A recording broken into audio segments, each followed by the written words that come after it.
Well, you know what? It was the beginning of legitimacy. That just that quick, We were doormats in '69 when I got there. I remember the coach getting up saying, "Well, I'm hoping." This is George Wilson. He says, "Well, I'm hoping for a 7-7 season." And I was a rookie. I didn't know anything. I got up right after him. I said, "Coach, with all due respect, if we have 14 games to play, let's go for 14-0. And if we lose the first one, let's go for 13-1. If we lose the next one, let's go for 12-2. But let us not hang out in in mediocrity here, in being mediocre." And he looked and they started saying, "Who the hell is this guy? He's coming down here talking this way." And we didn't reach mediocrity. We went 3-10-1. So he was fired.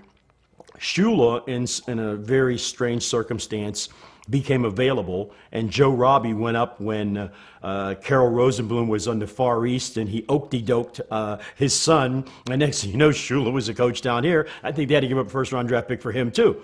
But obviously, things changed. We went from, if it was too hot with Wilson, we would go swimming instead of practice. With Shula, never had a drink of water in 6 years on the field. So the whole tempo changed, and I think bringing Warfield in and bringing in the concept of legitimacy in terms of what we were trying to accomplish, that was a beginning for us. Because keep in mind, the Dolphins were 4 years old when Paul Warfield came.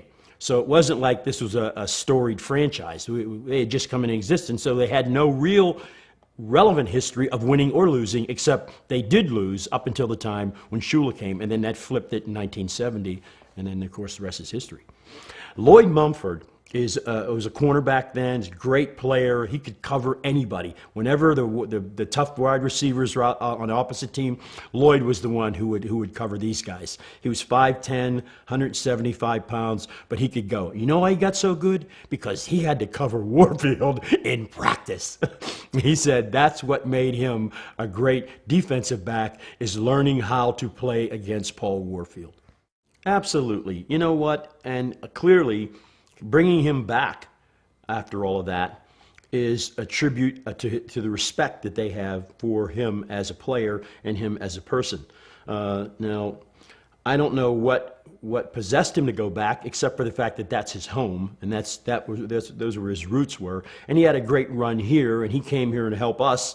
It wasn't like he started here like I did, or like Zonk and Warfield did, but he ended up back in Cleveland because I think they respected him as a person and they respected him as a player, and he's a great guy to start with. Paul Warfield, to me, epitomizes the whole aspect of class. If these receivers today had the kind of class that this guy had back then and has now, then they would be a far more different game. And it wouldn't be about them. It would be about their contribution.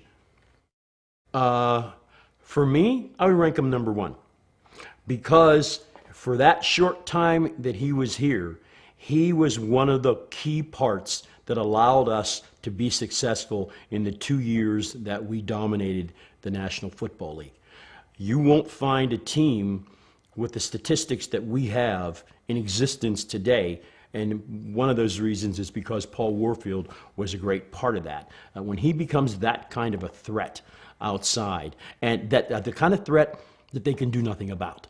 It just depends on whether or not the guy who's guarding him, if he's good, then he may have a shot, but not likely. If he's not good, you might not even see him in the picture.